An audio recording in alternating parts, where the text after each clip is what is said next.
His opponent in this election is Jonathan Daniel Masters. Jonathan is from Warsaw, Kentucky, and he is spent 3 years studying political science at Xavier University.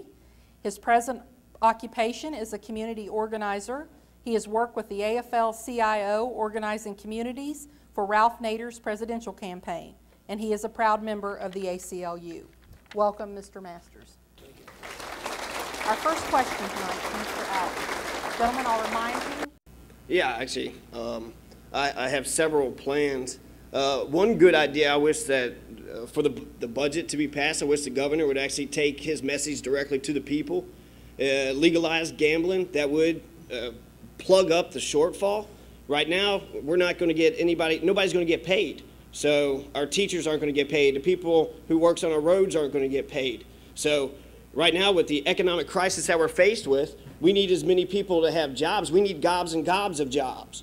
So that would be one strategy. I got several, revenue generating strategies also. I think it's something that a lot of people overlook, but hemp.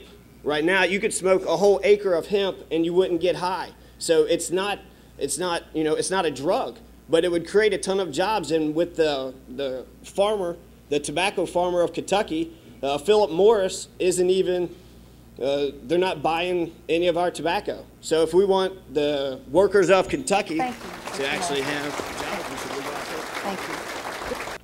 Well, first of all, I think what qualifies me the most is that I'm a working person. I know what it takes.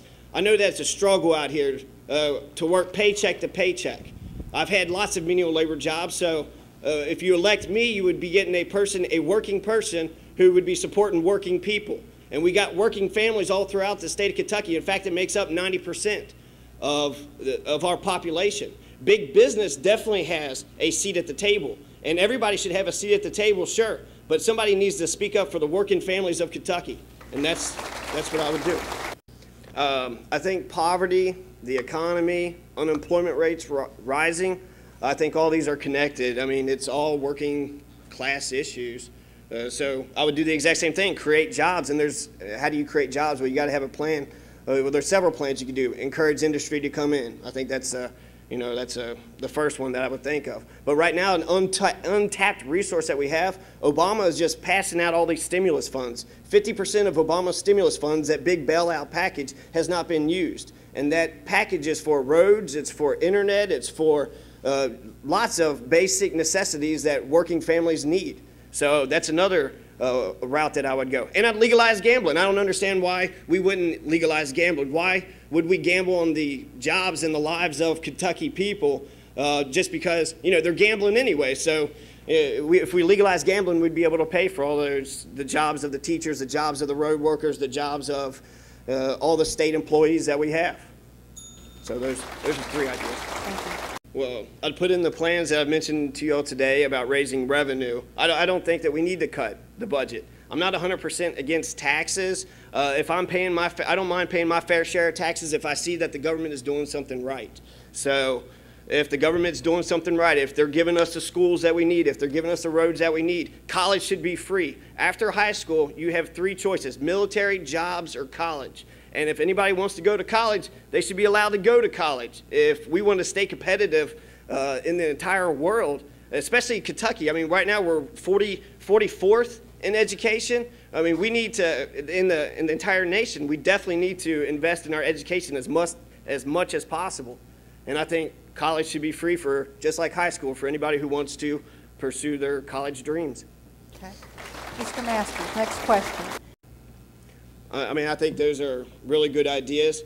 Another great idea, you all have internet here, something that Gallatin County and Owen County can actually learn from Grant County. When you have the internet, that connects the government straight directly to the people. The government will actually, you can talk to the people can talk to the government immediately, instantly.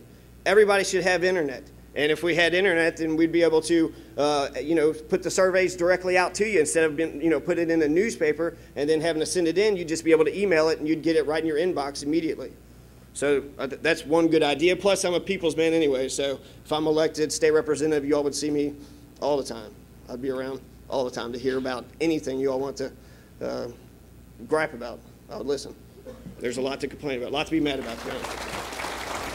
Mr. Adams, you have said that Kentucky. I'm Johnny Masters, and I am running for state representative, and I realize I am young and possibly a little bit inexperienced. But right now we're faced with a great recession, and working people have got to stick together, and we do need a voice in Frankfort, and I would be that voice. There's a ton of issues. My website's johnnymasters.org, so check that out. You can see all the different ideas. I have written all my ideas out, so you could definitely look up to me, read, see what all the ideas that I have. But right now, because of the budget isn't being passed, your state jobs are going to get cut. So that's police, that's fire department, that's roads, that's teachers. Any state employees, that you're going to get cuts, and especially if the government just shuts down, then nobody's going to get their money. And I think that right now with the Great Recession, government, we should have public works projects. We should be building new schools. We should be building new bridges. We should be building new roads. And we should definitely be paying our teachers a much higher salary than what they're paying, or what they're being paid right now. Our schools should be palaces. And, you know, if I get elected, then that means a private citizen, a working class private citizen can achieve power. And that's the American dream.